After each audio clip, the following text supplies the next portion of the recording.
The early morning sun cast long shadows across the bustling street market as Staff Sergeant James Chen walked between the colorful stalls. It was 7:30 a.m. on a Saturday, and the market was already coming to life with the sounds of vendors setting up their displays.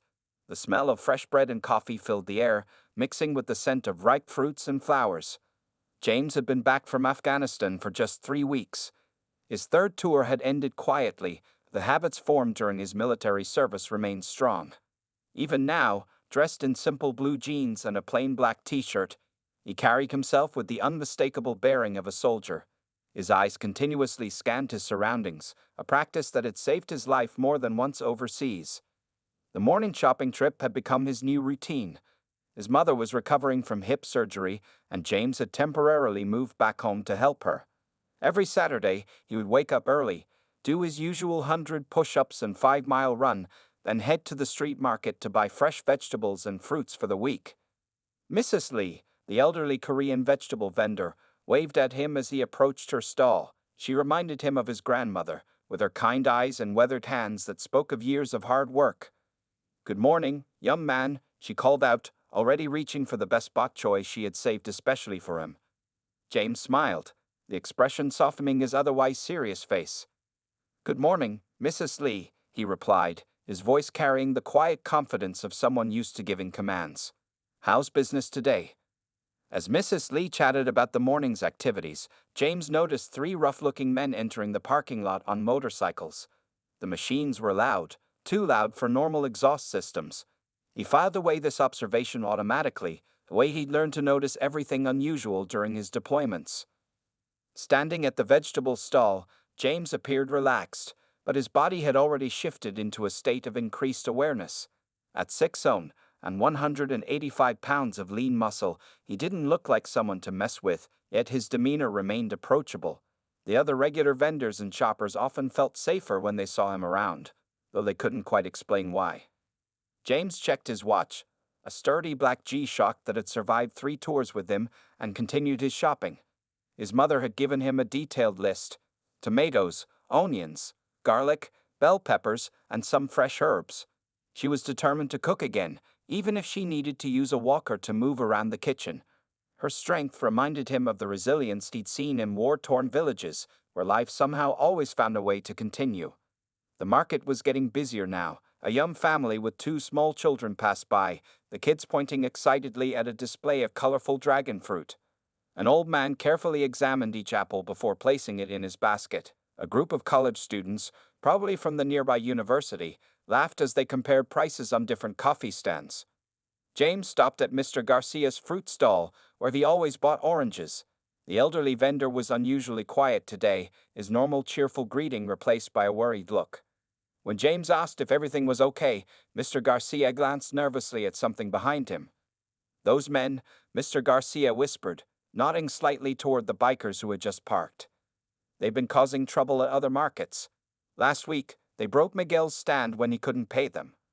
James carefully placed the oranges he'd selected into his canvas shopping bag, his movements deliberate and unhurried.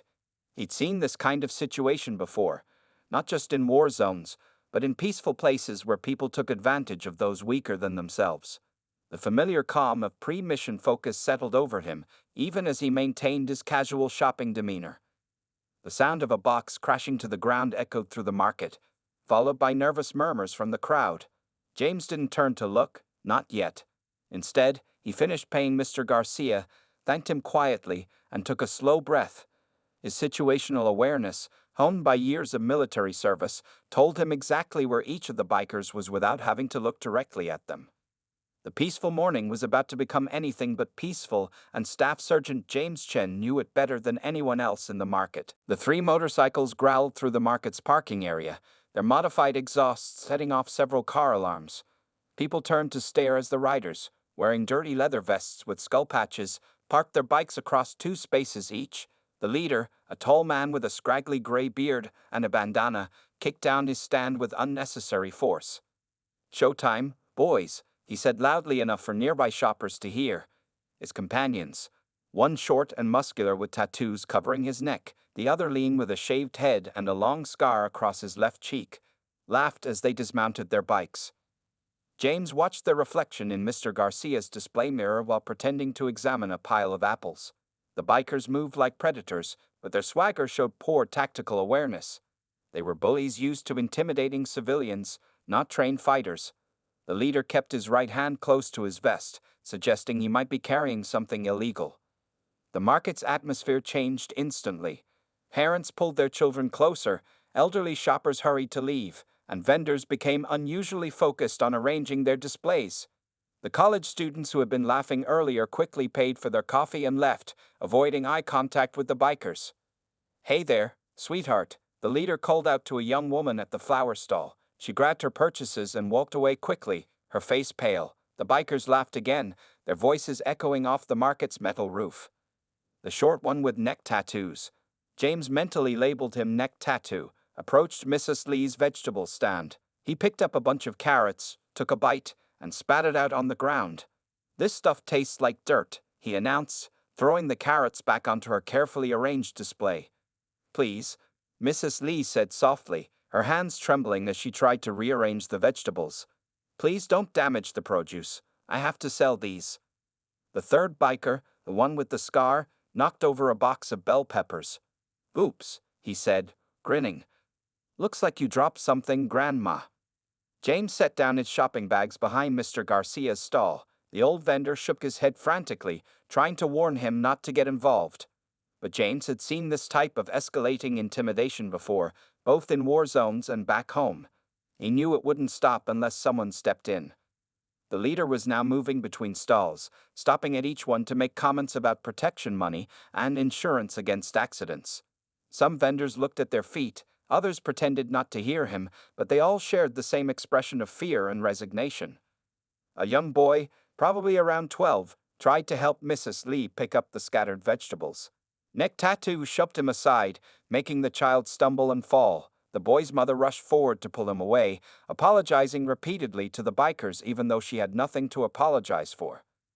The market security guard, a retired man in his 60s named Bill, was speaking quietly into his radio near the entrance. James knew local police would take at least 10 minutes to arrive. Plenty of time for the situation to get much worse. The bikers were getting bolder with each passing minute. The scarred one kicked over a display of honey jars, sending glass and sticky liquid spreading across the concrete floor. The crash made several people jump, and a baby started crying somewhere in the crowd. "Now look what you made me do," the scarred biker said to the honey vendor, a middle-aged woman who was fighting back tears. "If you paid your dues last week, accidents like this wouldn't happen." James noticed that other shoppers were filming with their phones, but no one dared to intervene. The leader had moved to the center of the market now, turning slowly as if surveying his domain. His vest parted slightly, revealing what looked like a knife handle tucked into his belt. The atmosphere was thick with tension. Even the usual morning birds that nested in the market's rafters had gone quiet. James knew from experience that situations like this could explode into violence at any moment. He watched as the three bikers converged on Mrs. Lee's stall again, their body language becoming more aggressive with each step. It was time to act, but he would have to handle this carefully. One wrong move could turn an already bad situation into something much worse. Mrs. Lee's hands shook as she tried to gather her scattered vegetables. The three bikers had formed a half circle around her stall, the shadows falling across her display like dark clouds. Tears formed in her eyes, but she refused to let them fall. She had survived a war in her home country, built a new life in America, and raised 3 children by herself. She wouldn't cry in front of these men. "Listen carefully, Grandma," the leader said, leaning over her counter. His breath smelled of cigarettes and stale coffee. "This market needs protection. Bad things happen to businesses that don't pay for protection. Understand?" James moved quietly through the crowd, positioning himself within earshot while pretending to examine some tomatoes at a neighboring stall. His combat-trained ears picked up every word of the conversation. He noticed how the leader kept his right hand near his vest, how Neck Tattoo shifted his weight from foot to foot like an impatient boxer, and how Scarface kept looking around nervously. "I make very little money," Mrs. Lee explained, her accent thicker than usual due to stress. "Just enough for rent and food. Please, I cannot pay protection money." The leader grabbed an orange from her display and squeezed it until juice ran down his arm. "That's not the right answer," he growled, dropping the crushed fruit onto her counter. Let's try again. How much cash you got in that box under your counter? Mrs. Lee's eyes widened in fear. They had been watching her, knowing where she kept her money. Her hands clutched the edge of her stall so tight her knuckles turned white. Behind her, photographs of her grandchildren smiled from a small shelf, their happy faces a stark contrast to the current situation. Maybe we should help ourselves, Neck Tattoo suggested, cracking his knuckles loudly. Show everyone what happens when they don't cooperate. James had seen enough. His military training had taught him to observe before acting, to understand the situation fully before engagement. Now he had all the information he needed. 3 hostile targets, one likely armed with a knife, targeting defenseless civilians with clear intent to commit robbery and assault. The market had gone almost completely silent. Other vendors watched with a mixture of fear and guilt, knowing they could be next but too afraid to help. A child began to cry somewhere in the crowd, and its mother quickly hushed it. The sound of distant traffic and the hum of refrigeration units only emphasized the tense quiet. James set down his shopping bag and walked toward Mrs. Lee's stall with measured steps. His movements were calm and deliberate, the way he'd approached countless tense situations in war zones. He kept his hands visible, a lesson learned from years of diffusing conflicts. "Is there a problem here?" he asked, his voice carrying the quiet authority that had commanded troops in combat. The bikers turned to face him, momentarily surprised by his intervention. The leader recovered quickly, a mocking smile spreading across his face. "Mind your own business, Boy Scout," he sneered. "This is between us and the old lady." Behind them, Mrs. Lee's eyes met James's. He gave her a slight nod, and something in his confident demeanor made her stand a little straighter. She had seen that look before, in soldiers who had protected her village long ago. "Mrs. Lee is a respected member of this community," James said, still maintaining his calm tone. "And this market is a peaceful place. I suggest you leave her alone and walk away." Neck Tattoo stepped forward, trying to use his bulk to intimidate. "Or what? You gonna make us, tough guy?" James didn't move, but his stance shifted slightly, a change so subtle only a trained fighter would notice. His weight moved to the balls of his feet, his arms relaxed but ready. 3 years of close-quarters combat training and real-world experience had taught him exactly how to handle situations like this. "Last chance," James said quietly, his eyes never leaving the leader. "Walk away now, and we can all forget this happened." The leader's hand moved toward his vest, and James knew the situation was about to escalate. A peaceful morning at the street market was seconds away from becoming something very different. Time seemed to slow down as James watched the leader's hand move toward his vest. 3 tours in Afghanistan had taught him how quickly a situation could turn deadly. But this wasn't a war zone. This was a civilian market filled with innocent people. He needed to handle this carefully. "I'm giving you a chance to make a smart choice," James said, keeping his voice steady and professional. "I'm Staff Sergeant James Chen, United States Army. This doesn't have to get ugly." The leader's hand paused. Something in James's voice, the calm confidence, the natural authority, made him hesitate. Behind him, Neck Tattoo shifted uncomfortably, while Scarface took a small step backward. "Military, huh?" The leader sneered, trying to hide his uncertainty. "Well, soldier boy, this ain't your base. This is our territory. We do business how we want here." A small crowd had gathered at a safe distance, phones recording the confrontation. James knew this could work in his favor. Criminals usually thought twice when being filmed. He took one step forward, positioning himself between the bikers and Mrs. Lee's stall. "Let me explain something," James continued, his eyes never leaving the leader's face. "I've spent the last few years dealing with people who threaten civilians. People who think intimidation makes them strong. Want to know what I learned?" The leader glanced at his companions, then back at James. His confident swagger was starting to crack. "You threatening us, soldier boy?" "No threats," James replied calmly. "Just facts. Fact 1. I've noticed you have something in your vest. Fact 2. Drawing it would be a serious mistake. Fact 3. The police are already on their way." As if on cue, a distant siren wailed. Scarface's eyes darted toward the market entrance. "Boss, maybe we should." "Shut up," the leader snapped, but his voice had lost some of its authority. He looked around, suddenly aware of all the phone cameras pointed at them. His hand moved away from his vest slightly. James used this moment of uncertainty to take control of the situation. "Here's what's going to happen," he said, his voice carrying across the now silent market. "You're going to walk back to your bikes. You're going to leave. And you're never going to bother these vendors again." Neck Tattoo, trying to save face, took an aggressive step forward. "You can't tell us what to." James turned his head slightly toward him, and something in his expression made the tattooed man stop mid-sentence.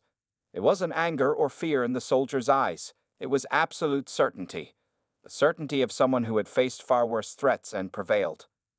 "I've handled insurgents in Kandahar," James said quietly. "Dealt with warlords who had actual armies. You really want to find out if you're tougher than them?" The leader's face flushed red with anger and embarrassment. His hand twitched toward his vest again, but he caught himself. The crowd watching them had grown larger. More sirens were approaching. The situation was slipping out of his control. Mrs. Lee, who had been silent throughout the confrontation, suddenly spoke up. "My son is police officer," she said, her voice stronger now. "He comes here every day for lunch. Many officers come here." It was a lie. Her son was actually an accountant in Chicago, but the bikers didn't know that. James kept his face neutral, silently thanking Mrs. Lee for her quick thinking.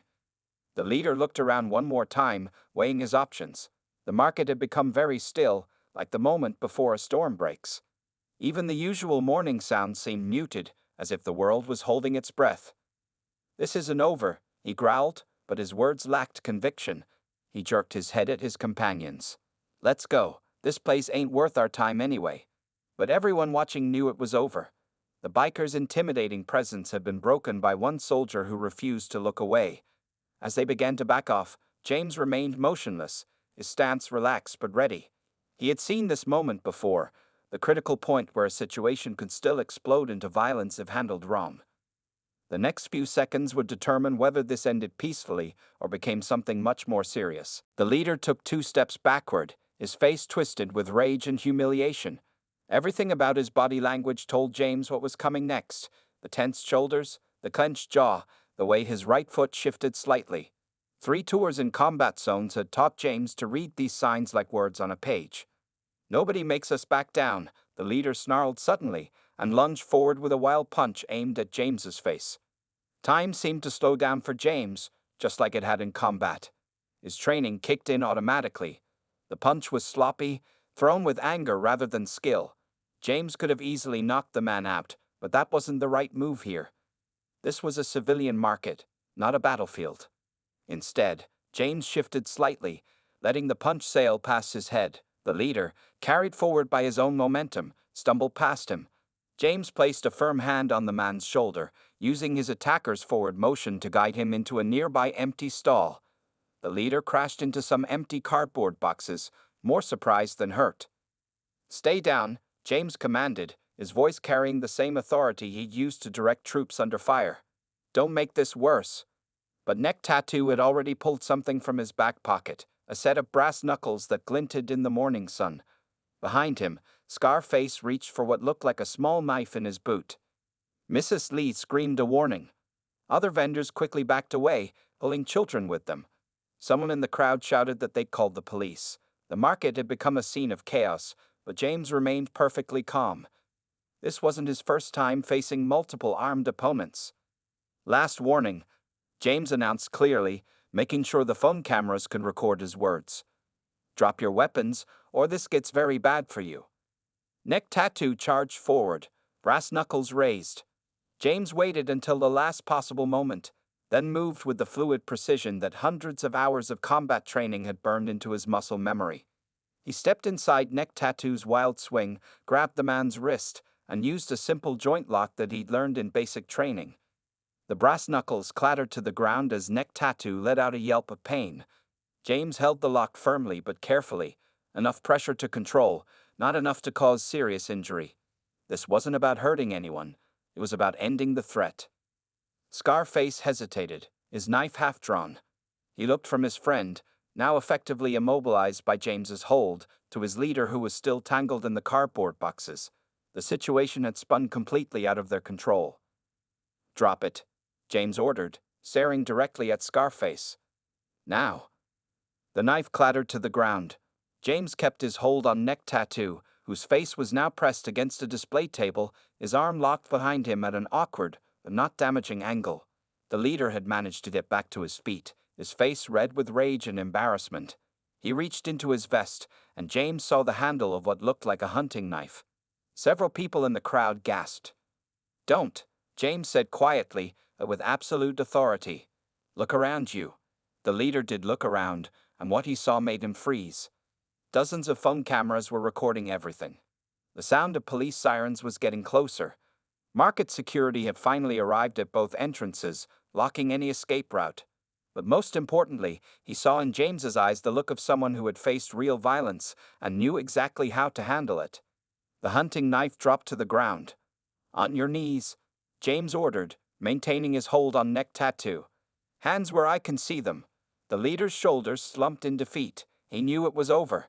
As he slowly got to his knees, the crowd broke into spontaneous applause. Mrs. Lee wiped tears from her eyes, smiling now. Several other vendors stepped forward, phones recording everything, ready to give statements about the bikers' previous threats and extortion attempts. The sound of police cars pulling into the parking lot echoed through the market. The morning's peaceful atmosphere had been shattered, but something more important had taken its place. The knowledge that someone was finally standing up to the bullies who had terrorized them for so long. 2 police cars pulled into the market parking lot, their red and blue lights reflecting off the metal stall roofs. James maintained his firm but careful hold on Neck Tattoo, keeping the man controlled without causing unnecessary pain. His military training had taught him that the moments after a confrontation were often the most dangerous. Officer Sarah Martinez was the first to reach the scene, her hand resting cautiously on her holster. She took in the situation quickly. 3 bikers subdued, weapons on the ground, and a calm man in civilian clothes controlling one of the suspects with professional skill. "Staff Sergeant James Chen, U.S. Army," James announced clearly, using his command voice that carried across the market. These men were attempting to extort the vendors and pulled weapons when confronted. Officer Martinez nodded, recognizing military bearing when she saw it. "We can take it from here, Sergeant," she said, pulling out her handcuffs. Her partner, Officer Thompson, began securing the weapons on the ground as evidence. James carefully transitioned his hold on Neck Tattoo to Officer Martinez, making sure the suspect couldn't resist during the handover. The biker winced but didn't struggle. The fight had gone out of him completely. The leader, still on his knees with his hands visible, glared at James with pure hatred. "You've made a big mistake," he growled as Officer Thompson handcuffed him. "We got friends. This ain't over." James stepped closer to the leader, his voice low enough that only the biker could hear him.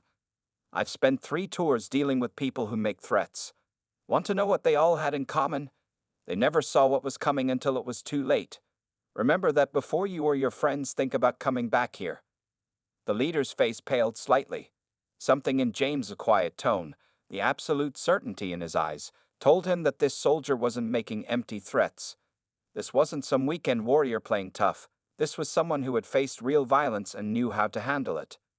More police cars arrived, and officers began taking statements from the vendors and witnesses.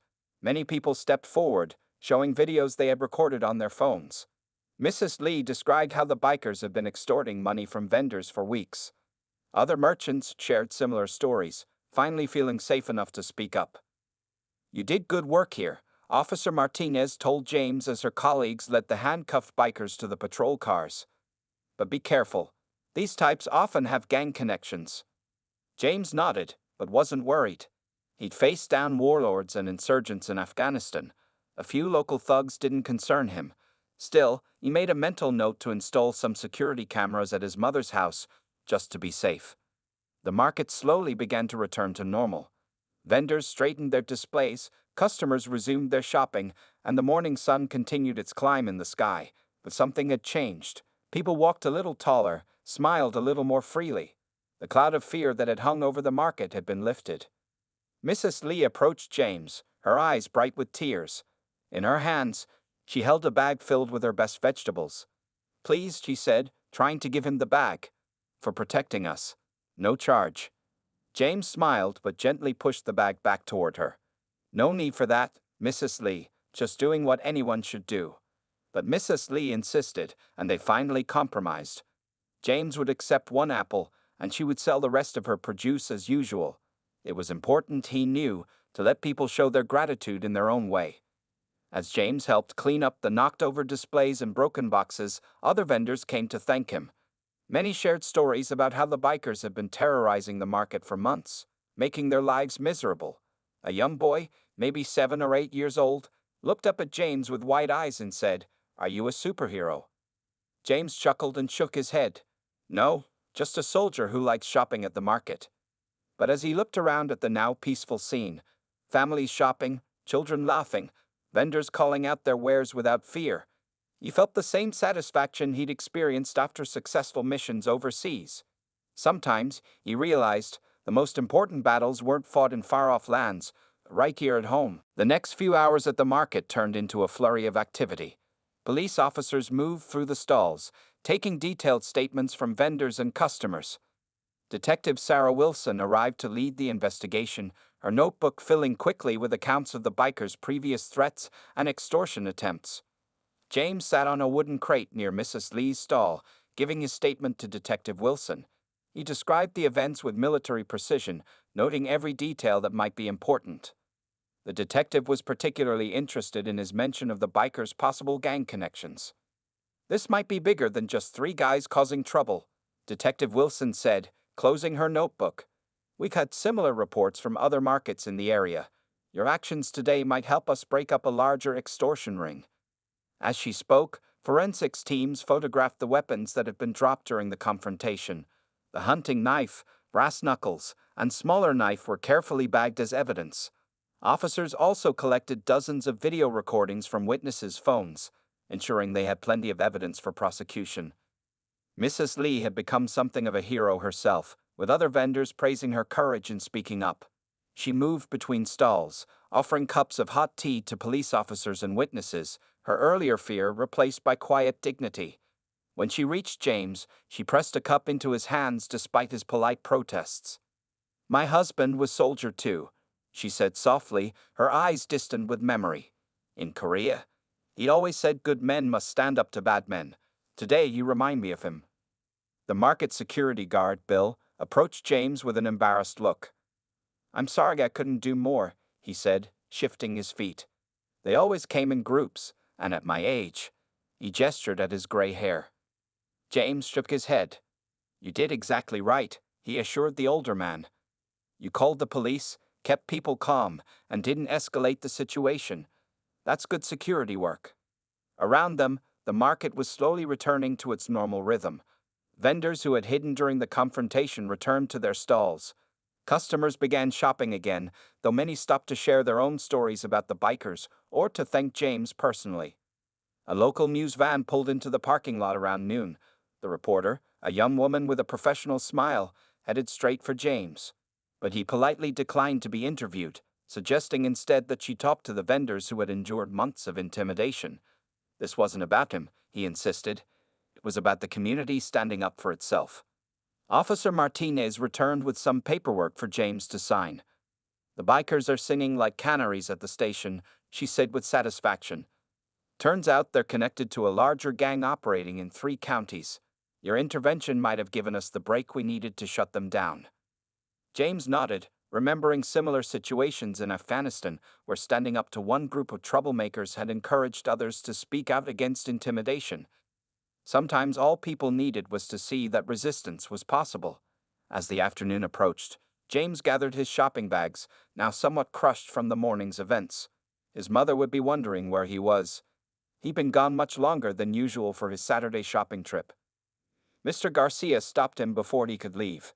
The fruit vendor's eyes were red, his voice thick with emotion. "My grandson asked me why I didn't fight back when they came before," he said. "I didn't know what to tell them. But today, you showed us all what courage looks like." James felt uncomfortable with the praise. "You protected your family by staying safe," he replied. "That's courage too. I just happened to have the right training for this situation." As he walked toward the parking lot, James heard the market coming fully back to life behind him. Vendors called out their prices, children laughed, and conversations flowed freely without the undercurrent of fear that had marked recent weeks. The smell of fresh bread and coffee once again dominated the air, replacing the tension of the morning. His mother's vegetables were a bit bruised from being dropped during the confrontation, but James didn't mind. Some things were more important than perfect produce. As he reached his car, he heard Mrs. Lee's voice rising above the market noise, confidently calling out her prices for the first time in weeks. 1 month after the incident, the street market had transformed into an even more vibrant community hub. The story of how a soldier had stood up to the bikers had spread throughout the neighborhood, attracting new customers and vendors. What had started as a confrontation had turned into something unexpectedly positive. James continued his Saturday morning shopping routine, though it now took longer than before. People would stop to chat, share news, or simply thank him again. He handled the attention with the same quiet modesty he'd shown during his military service, always redirecting praise to the vendors who had found the courage to speak up against the gang. The police investigation had yielded impressive results. Detective Wilson had used the evidence from the market incident to uncover a larger criminal organization. Over 20 gang members had been arrested, and markets across 3 counties were now free from their extortion schemes. Officer Martinez made regular visits to check on the vendors and maintain a visible police presence. Mrs. Lee's vegetable stall had become something of a local landmark. She'd hum a small American flag beside her usual display, and despite James's protests, she still insisted on giving him one perfect apple every time he visited. Her business was thriving, and she'd hired her teenage granddaughter to help during busy weekends. "My daughter say I should retire," she told James one morning, arranging carrots with practiced care. "But now I love coming here more than ever. No more fear. Just happy customers and good business." The market itself had undergone several improvements. The vendors had pooled their resources to install security cameras and better lighting. Bill, the security guard, had been joined by 2 younger colleagues, and they'd all received additional training. The market committee had even designated a special fund to help vendors who might face difficulties in the future. James's mother had recovered well from her surgery, and she now occasionally accompanied him to the market. She watched with quiet pride as people greeted her son, telling her stories about that Saturday morning. Though James remained modest about the incident, she could see how his actions had impacted the community. "You know," she said one day, "your father would have been proud. He always said that being a soldier wasn't just about fighting wars. It was about protecting people who needed protection." The market had also started a new tradition. Every Saturday morning, vendors would offer free coffee and breakfast to any active-duty military personnel or veterans who visited. It wasn't just about thanking James anymore. It had become a way to recognize all those who served their country and community. Mr. Garcia's grandson, the boy who had wondered about standing up to bullies, now attended a youth self-defense class that one of the new security guards taught on weekends. The class emphasized not just physical techniques, but also the importance of moral courage and knowing when to seek help from others. "Sometimes the bravest thing is asking for help," James had told the class during a guest appearance. "No one should face bullies alone. That's what community is for." The incident had even inspired positive changes beyond the market. Other communities had started neighborhood watch programs, and local businesses had formed support networks to prevent similar extortion attempts. The local police department used the case as a training example of how community cooperation could help combat organized crime. One sunny morning, almost exactly a month after the confrontation, James arrived at the market to find something new. The vendors had installed a small plaque near the entrance. It didn't mention him by name. They respected his wish to avoid personal recognition. Instead, it read, "This market stands united against intimidation. When one of us stands up, we all stand stronger." As James read those words, he remembered similar messages he'd seen in small villages in Afghanistan, where communities had found the courage to resist intimidation. The language and context might be different, but the principle remained the same. People working together could overcome their fears. Mrs. Lee waved from her stall, an apple already set aside for him. Mr. Garcia's grandson demonstrated a defensive stance he'd learned in class. Bill the security guard gave a confident nod from his new observation post. And everywhere, people went about their shopping, chatting and laughing, without the shadow of fear that had once haunted this place. James smiled, picked up his shopping bag, and headed into the market. Some battles were fought with weapons, but the most important victories were won with courage, community, and the simple act of standing up for what was right.